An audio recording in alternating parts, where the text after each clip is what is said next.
할렐루야. 오늘 2부 예배에 이 자리에 오신 여러분 모두를 주의 이름으로 축복하고 환영합니다. 여러분의 영혼이 잘된 것처럼 범사가 잘되고 강건한 주의 은혜가 있기를 바랍니다. 추석 명절이 돼서 우리 자녀들에게 역귀경하시는 귀성하는 우리 분들도 있을 테고, 또 부모님을 찾아서 오늘 명절을 새기 위해서 온 자녀들도 있을 거라고 생각이 듭니다. 오랜만에 만나는 친지 간에 또 가족 간에 사랑의 정들을 나눌 수 있는 귀한 명절, 풍성한 한가위 될 수 있기를 바랍니다. 오늘도 비전의 사람 느헤미야라고 하는 주제를 가지고 함께 말씀을 이어가도록 하겠습니다. 느헤미야는 계속해서 여러분에게 말씀드렸던 것처럼 메대와 바사 땅의 수도였었던 수산, 그 수산궁에서 아닥사스다 왕의 술관원으로 섬겼었던 사람입니다. 그는 그 땅에서 자신의 고향 유대 예루살렘 성에 그 말할 수 없이 회파된 그런 모습의 내용을 소식을 들었어요. 성벽은 무너지고 성문은 불타고 그 땅에 있는 모든 유대 백성들이 큰 환난을 당하고 있다라고 하는 소식을 들었습니다. 아픈 가슴을 안고 하나님 앞에 나아가 이 문제를 놓고 금식하며 기도했어요. 하나님 그에게 예루살렘 성 재건이라고 하는 위대한 비전을 주셨고, 예레미야는 그것을 왕 앞에 나아가 때를 기다렸다가 고하고, 왕은 이 느헤미야의 이야기를 듣고 예루살렘 성을 중건할 수 있도록 느헤미야에게 전권을 허락해 줍니다. 예루살렘 성 재건을 위해서 전권을 받은 이 느헤미야는 예루살렘으로 돌아가서 남아있었던 백성들과 함께 하나가 돼서 무너진 성을 재건을 해요. 남녀노소, 빈부, 귀천을 막론하고 모든 백성들이 자기에게 주어진 역할들의 최선을 다해서 이 위대한 역사를 이루어냅니다. 그렇습니다. 한 마음과 한 뜻이 되면, 같은 말, 같은 뜻, 같은 생각으로 하나 되면 못할 것이 없는 줄로 믿습니다. 오늘 우리가 가지고 있는 어떤 비전, 어떤 꿈이라 할지라도 여기 있는 우리 모두가 한 마음과 한 뜻이 되고 하나가 되면 충분히 이루어낼 수 있습니다. 그러므로 여러분, 성령의 하나 되게 하심에 따라서 저와 여러분이 예수의 이름으로 하나 될 수 있길 바랍니다. 또한 그들이 자신이 가진 달란트와 은사를 가지고 이 위대한 역사를 이루는데 기쁨으로 자신의 모든 것들을 드렸어요. 그들 가운데에는 금장색도 있었고, 오늘날로 말하면 대장장입니다. 또 향품 장사도 있었고, 각 지방을 다스리는 정치인들도 있었고, 상인들도 있었습니다. 하지만 그들이 가지고 있는 모든 일들, 직업을 불문하고 그 하나님의 역사를 이루는데 자신이 가지고 있는 재능과 달란트, 직업을 하나님 앞에 온전히 드렸어요. 이것은 하나님께서 자신에게 그러한 직업을 주시고 재능을 주신 것은 하나님께 영광을 돌리게 하시려고 하나님께서 그렇게 주셨다라고 하는 것을 그들이 알았기 때문입니다. 내가 지금 이 자리에 있는 것, 내가 지금 이 직업을 갖고 있는 것, 나에게 이러한 재능이 있는 것, 이것은 이 하나님의 역사, 예루살렘 성을 중건하는 이 하나님의 역사를 위해서 하나님께서 일찍이 나에게 그런 달란트와 은사를 주셨다, 나에게 그런 직업을 주셨다라고 깨닫고 자신의 온 마음과 뜻을 다해서 이 역사를 이루어낸 겁니다. 비전의 사람 느헤미야가 이 위대한 일을 이룰 수 있었던 또 다른 힘은 또 어디에 있었을까? 저는 오늘 두 가지를 또 함께 살펴보려고 합니다. 이런 위대한 역사를 이룰 수 있는 데 있어서는 자신의 재능과 달란트도 중요하겠지만 그에 못지않게, 아니 그보다도 더 중요한 것은 소명입니다. 하나님이 나를 부르셨다라고 하는 부르심이에요. 물론 나의 직업과 소명이라고 하는 것은 아주 불가분의 관계에 있습니다. 종교개혁가 마틴 루터는요, 소명, 베르풍이라고 하는 단어에서 직업, 베르프라고 하는 단어를 만들어냈어요. 그래서 그가 주장했었던 만인 제사장설의 그 내용이 골자이기도 합니다. 다시 말해서 지금 여러분이 가지고 있는 그 직업은요, 하나님의 부르심, 소명과 관련 지을 수 있다라고 하는 거예요. 직업이라고 하는 것은 단순히 내가 그런 재능을 가지고 있기 때문에 이런 직업을 갖게 됐다가 아니라 오늘 하나님께서 하나님의 영광을 위해서 이 일을 하나님께서 내게 주셨다라고 하는 그 소명의식이 더 중요한 거예요. 여러분, 오늘 여러분이 하고 있는 그 직업, 그저 내가 생계를 위해서 마지못해 하는 거라고 생각한다면 여러분의 그 일들 하나하나가 하루하루 얼마나 힘들고 어렵겠습니까? 그런데 그 직업 역시, 나에게 재능을 준 그 재능 역시 하나님께서 주신 소명이요 부르심이라고 한다면 내가 이 직업을 통해서, 내가 가지고 있는 이 재능을 통해서 어떻게 하나님께 영광을 돌릴 것인가 생각하면서 일을 한다고 한다면 그 일에 효능도 있을 것이고요, 효율도 있을 것이고요, 또 하나님께 그걸 통해서 큰 영광을 돌리게 될 줄로 믿습니다. 오늘 느헤미야는요, 지금 자신이 행하는 이 일에 대한 분명한 하나님의 부르심, 소명의식이 있었어요. 하나님께서 그의 마음에 먼저 예루살렘에 처한 그 현실을 듣고 상한 마음을 주셨어요. 그 상한 마음을 가지고 하나님 앞에 가지고 나아가 눈물로 하나님께 기도하니까 하나님께서 그에게 이 예루살렘 성 재건이라고 하는 놀라운 비전을 주셨습니다.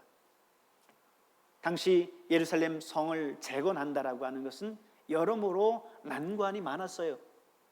앞서서 말씀을 드렸지만 아닥사스다 왕은 예루살렘 성 재건에 대해 부정적인 생각을 가지고 있는 사람이었고, 이미 그런 시도가 이루어졌지만 아닥사스다 왕의 명령에 따라서 그 일이 중단되기도 했었어요. 그렇기 때문에 이 일이 참 어려운 일인데도 불구하고 하나님께서는 이 느헤미야에게 예루살렘 성 재건이라고 하는 비전을 주셨습니다. 느헤미야는 이것은 하나님께서 나에게 주신 비전이다, 부르심이다, 소명이다라고 하는 것을 깨달았어요. 여러분, 소명이라고 하는 말을 언제 제일 많이 쓰는지 아십니까?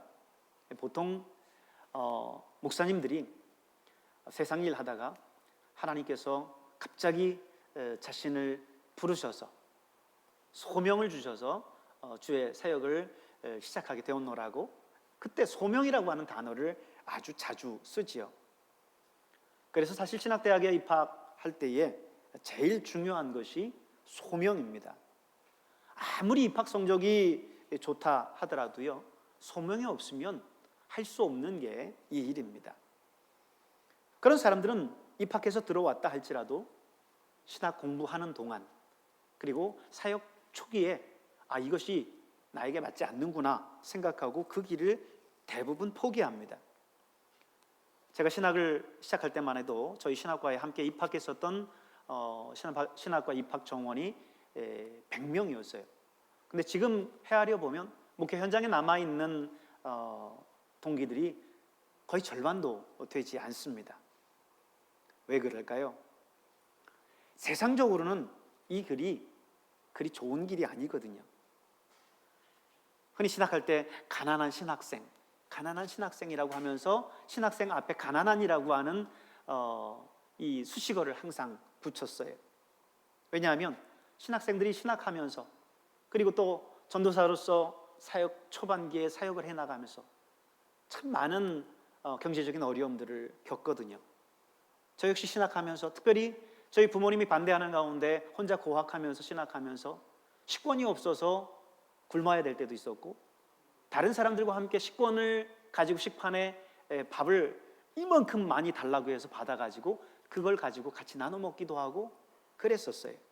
그것도 한두 번이지 염치가 없어서 때로는 그냥 배고파도 굶고 지나갔던 때가 있었습니다. 대학을 졸업하고 전도사가 됐을 때 제가 첫 사례를 받았었던 것은 조그만 개척교회에 전도사로 들어가서 월 5만 원을 받으면서 시작을 했어요. 과거니까 그렇겠죠 이야기하지만 그렇지 않아요.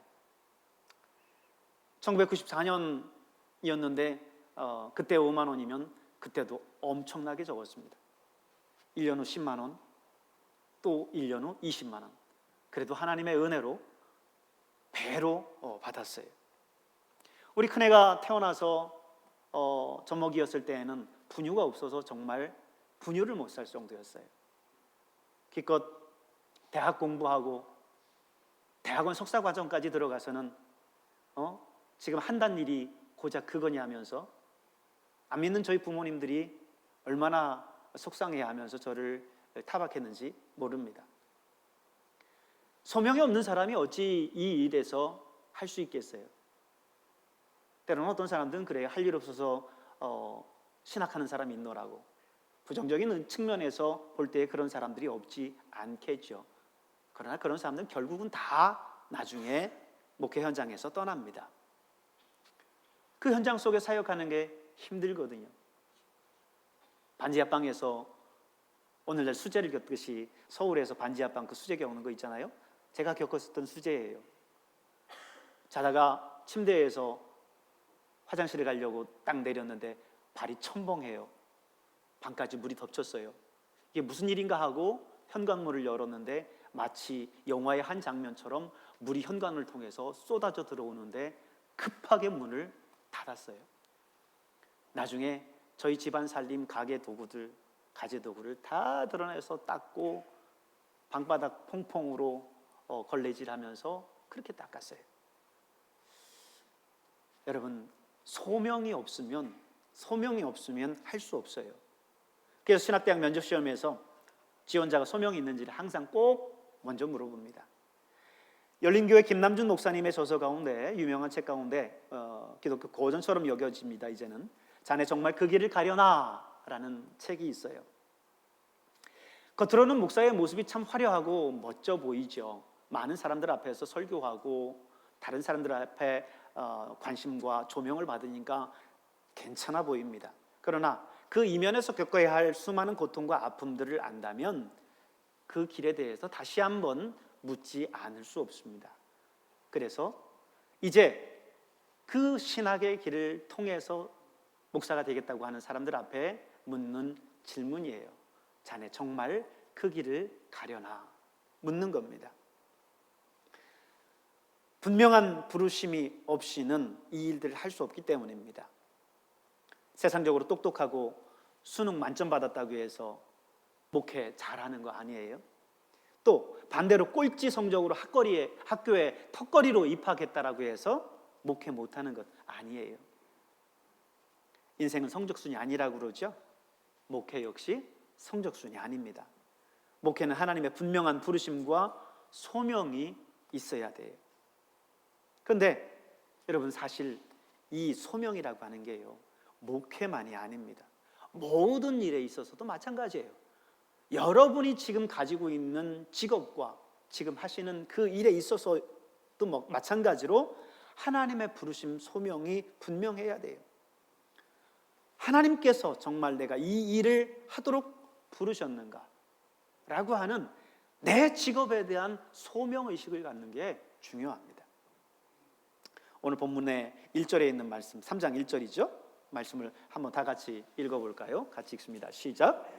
그때에 대제사장 엘리야십이 그의 형제 제사장들과 함께 일어나 양문을 건축하여 성별하고 문짝을 닫고 또 성벽을 건축하여 한메아 망대서부터 하나넬 망대까지 성별하였고. 오늘 보니까 대제사장들이 한 일이 뭐냐면 양문을 건축하는 거였어요. 이 양문이 뭐냐면 양의 문이라고 하는 뜻이에요.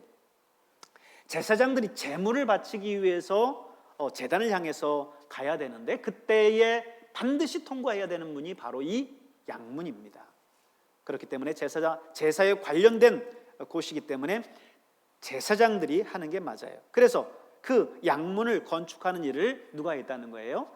제사장들이 했다라고 하는 겁니다. 이 말은 다시 말하면 그들은 각자의 소명에 따라서 일을 했다는 거예요. 하나님께서 이 일을 시키신다.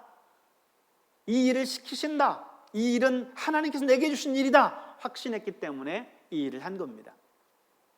하나님은 우리 모두를 그리스도인이 되게 하셨지만 우리 모두를 다 목사로 부른 것은 아닙니다.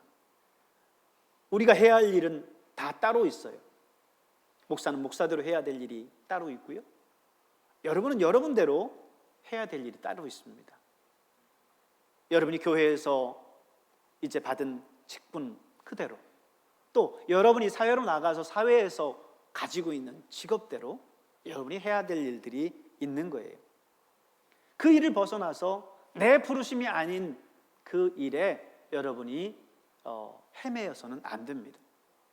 구약 성경에 보면 이런 얘기가 나오죠. 사울이 결정적인 실수를 해요.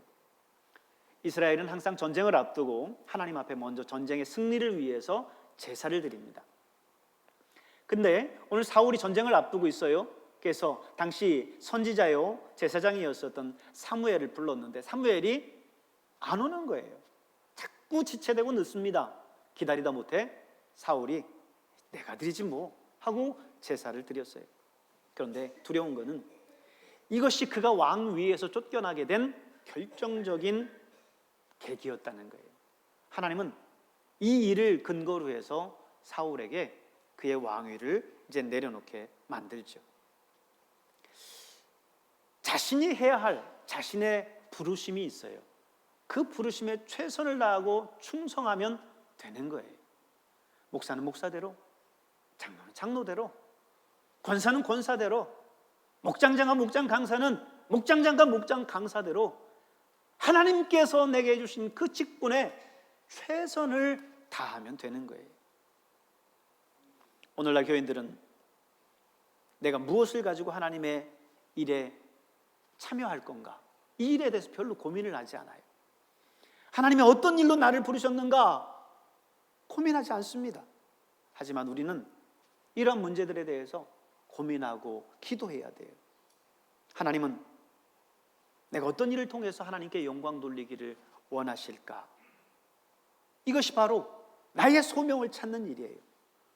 나의 소명을 찾고 그 일에 분명하게 죽을 때까지 그 자리를 지키면서 헌신하는 겁니다. 이것이 하나님의 일을 감당하는 자세예요. 오늘 본문을 보십시오. 그들은 각각 하나님께서 그들에게 어떤 일을 하라고 부르셨는지 그들의 소명을 발견했고요. 그 소명을 발견한 후 그 위치를 끝까지 지켰어요. 이런 부르심과 비전이 그들로 하여금 예루살렘 성의 중건이라고 하는 위대한 일을 가능케 했습니다. 오늘 이 책은 느헤미야가 기록을 했어요. 그런데 정작 이 책에는요 그의 이름이 등장하지 않습니다. 사실 느헤미야가 이 사역의 가장 주역이었죠. 가장 수고를 많이 한 사람이 느헤미야입니다. 느헤미야가 없었다면 이 일을 시작조차 할 수 없었어요. 그런데 느헤미야는 예루살렘 성 건축에 수고한 75명의 사람들의 이름을 일일이 기록하면서 자신의 이름은 쏙 빼놨습니다. 이게 무슨 말일까요? 이 위대한 일들을 이루어놓고 느헤미야는 말하는 거예요. 제가 한 게 아닙니다. 여러분이 하신 겁니다. 라고 이 건축에 참여했던 사람들을 위로하고 칭찬하는 겁니다. 야, 여러분 이것이 이 역사에 함께 했었던 사람들에게 얼마나 큰 위로가 격려가 됐을까요? 이 일에 참여하고 헌신한 사람들이 느헤미야의 그 역할과 느헤미야의 그 공적을 몰랐을까요? 그들도 다 알고 있어요. 느헤미야가 이 일에 가장 중추적인 역할을 했고 그가 없으면 전혀 이룰 수 없는 일이었다는 것을 알고 있었음에도 불구하고 느헤미야는 자신의 이름은 언급하지 않은 채 오히려 이 일에 참여한 자기들의 이름들을 하나하나 적어줬다라고 하는 것을 기억하면서 얼마나 위로가 되고 얼마나 고무가 됐겠습니까? 여러분, 이 위대한 역사를 이룰 수 있었던 이 힘이 바로 격려와 위로예요. 격려와 위로. 교회 일들을 이제 많이 해보신 분들은 참 교회 일들이 참 힘들구나라는 걸 알아요. 왜 그렇습니까? 열심히 일하고도 제일 말을 많이 듣는 게 교회 일이에요. 아니 월급 받는 것도 아니고 그렇게 죽도록 일해놓고는 나중에 실컷 말만 듣습니다. 왜 이렇게 했느니, 이거는 왜 저쪽에 놨느니 하면서 이 사람 저 사람이 이야기를 하는 거죠. 그것 때문에 시험 들어서 교회 못 나오겠다고 안 나오는 사람들도 있어요. 하지만 오늘 본문을 보십시오. 느헤미야는 그들 한 사람 한 사람의 이름을 언급하면서 그들을 격려하고 있어요. 이 성전 건축과 이 성벽 건축을 위해서 수고했었던 그들의 이름, 75명이나 되는 사람들의 이름을 일일이 그들이 무엇을 했고 어느 부분을 건축했고 하는 부분들을 언급하면서 그들을 지금 격려하고 위로하고 있다라고 하는 겁니다. 느헤미야는 또 특별히 한 사람을 더 특별히 취급합니다. 20절을 보세요. 20절을 보면 그 다음은 삼배의 아들 바룩이 한 부분을 힘써 중수하여 그랬어요. 힘써 중수하여. 이 표현은 느헤미야가 사용한 적이 없습니다.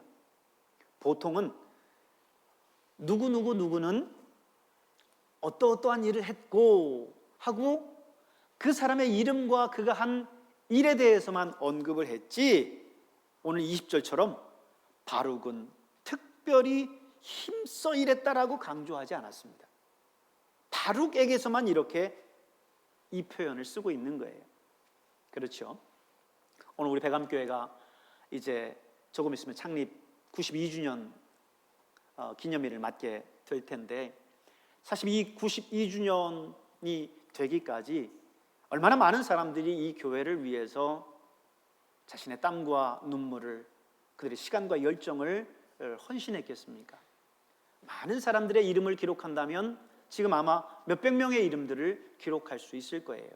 그런데 그 가운데 특별히 이 교회를 위해서 자신의 온 생애를 바쳐가면서 수고하고 힘에 겹도록 수고한 사람들이 있어요. 그들의 이름을 여러분 특별히 언급하지 않더라도 여러분 그 사람들의 이름을 알 수 있습니다. 오늘 느헤미야는 바룩이라고 하는 한 사람을 이야기하면서 그가 특별히 힘써 일했다라고 말하면서 그의 이름을 기억해 줄 것을 당부하고 있는 것 같아요. 여러분 그렇습니다. 오늘 이 바룩도 어땠을까요? 내가 정말 내 시간과 물질과 정말 힘을 다해서 내가 할 수 있는 것, 그것을 넘어서 힘에 지나도록 내가 수고했었던 것을 느헤미야가 아는구나, 하나님이 아시는구나 생각하면서 그가 수고한 그거에 대해서 얼마나 위로받을 수 있었겠습니까? 사람은 누구나 따뜻한 위로와 격려가 필요합니다.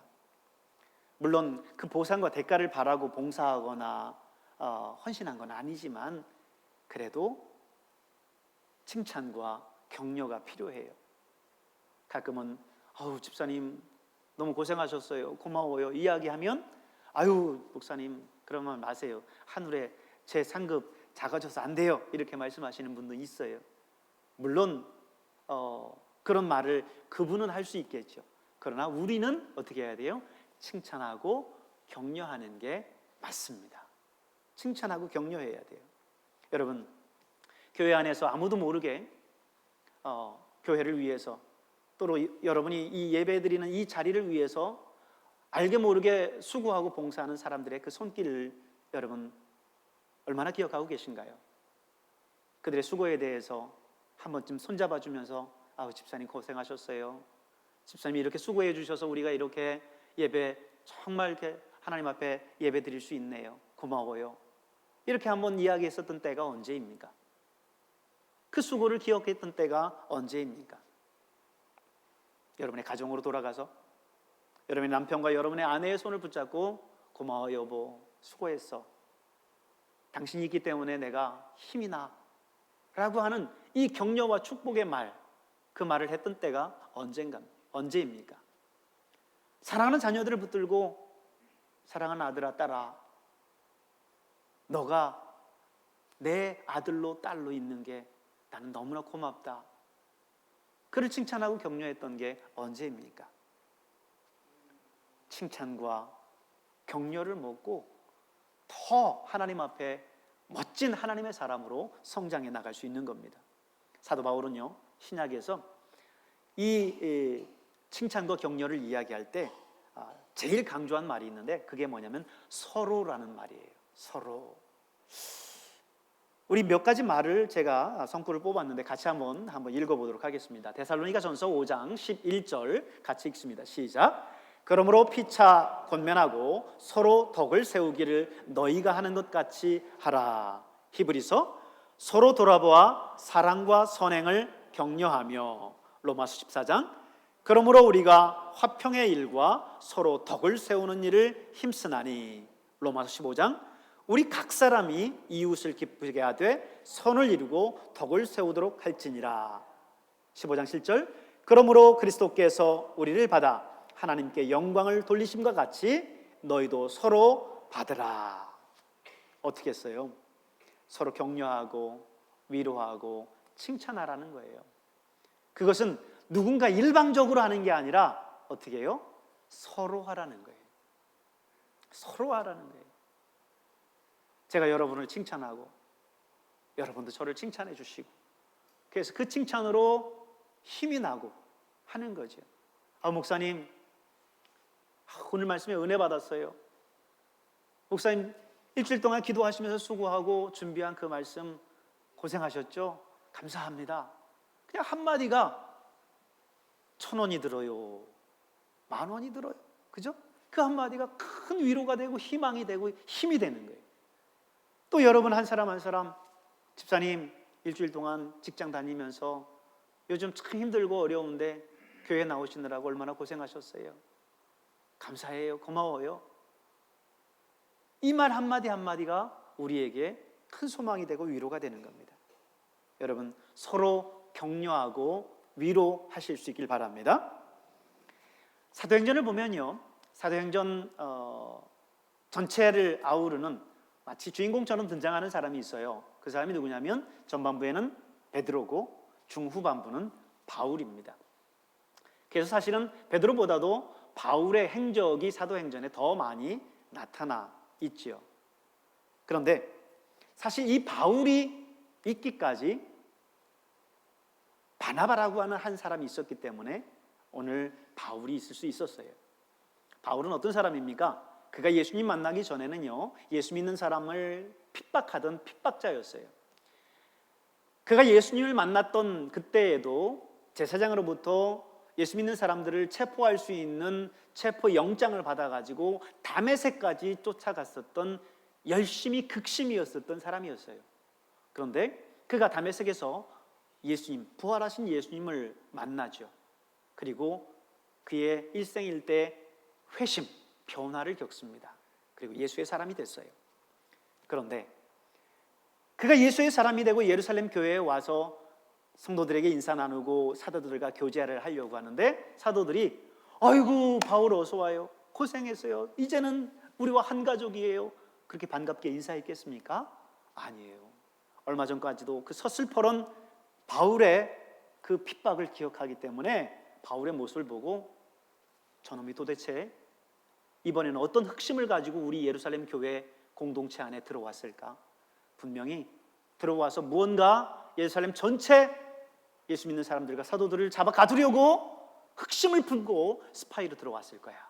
이렇게 생각하고 어느 누구도 바울에게 가까이 다가가지 않습니다. 교제의 손을 내밀지 않아요. 바로 그때 바나바라고 하는 사람이 바울을 보증하면서 사도들에게 사울을 못 믿겠거든 나를 보고 사울을 맞아달라, 받아달라 이야기를 해요. 그래서 늘 이 바나바는 예루살렘 교회 공동체에서 신임이 두터웠던 사람이었기 때문에 교회 공동체는 바나바를 보고 바울을 받아들여요. 나중에 천국에 갔을 때 바울에게 바울 선생님 도대체 그때에 무슨 지금처럼 자동차가 있었던 것도 아니고 배가 좋은 배가 있었던 것도 아니고 비행기가 있었던 것도 아닌데 그 멀리 소아시아 유럽까지 다 다니면서 로마까지 어떻게 그 많은 그곳에 다니면서 복음을 전하셨습니까? 어떻게 그런 위대한 일을 하실 수 있었습니까? 라고 묻는다면 바울은 아마 그렇게 얘기할 거예요. 아유, 바나바 덕분이죠. 바나바가 저를 그때 맞아주고 저를 지지해 주지 않았다면 저는 이 일들을 감당하지 못했을 겁니다. 이렇게 이야기를 할 거예요. 바울은 바나바가 있었기 때문에 그 모든 일들을 감당해 낼 수 있었습니다. 여러분, 오늘 그것처럼 느헤미야는 당시 예루살렘 성을 중건하고 있었던 교회 공동체, 유대인 공동체들을 하나하나 일일이 그들의 이름을 언급하면서 격려합니다. 오늘 그들이 그 일들에 최선을 다해서, 마음을 다해서 격려하고 위로하는 그런 모습들이 있었어요. 그들은 자신의 모든 것들을 바쳐서 그 일들에 수고하고 애썼습니다. 여러분, 마태복음 6장 33절에 있는 말씀을 볼까요? 6장 33절에 보면, 그런즉 너희는 먼저 그의 나라와 그의 의를 구하라. 그리하면 이 모든 것을 너희에게 더하시리라 그랬습니다. 하나님 나라를 위해서 여러분이 수고하는 그 수고 결코 헛되지 않습니다. 하나님은 뿌린 대로 거두게 하시는 분이에요. 하나님 나라를 위해서 수고하고 애쓴 여러분의 수고와 땀과 그 눈물을 하나님은 기억하시고 거기에 대한 풍성한 보상을 해주십니다. 우리가 그의 나라와 그의 의를 구했지만 그 모든 것에 우리에게 필요한 모든 것들을 하나님께서 더해 주신다라는 거예요. 여러분, 하나님께서 여러분을 부르신 그 부르심의 소망을 가지고 내가 그걸 통해서 하나님께 어떻게 영광을 돌릴 것인가, 이것을 가지고 여러분이 일생을 살아간다면 하나님께 영광 돌릴 뿐만 아니라 오히려 여러분의 부르심을 받은 그 일을 통해서 여러분에게 필요한 모든 것들도 하나님께서 더 풍성하게 공급해 주신다는 사실을 기억하면서 오늘도 믿음의 길을 걸어가는 저와 여러분 될 수 있기를 주의 이름으로 축원합니다. 기도하겠습니다.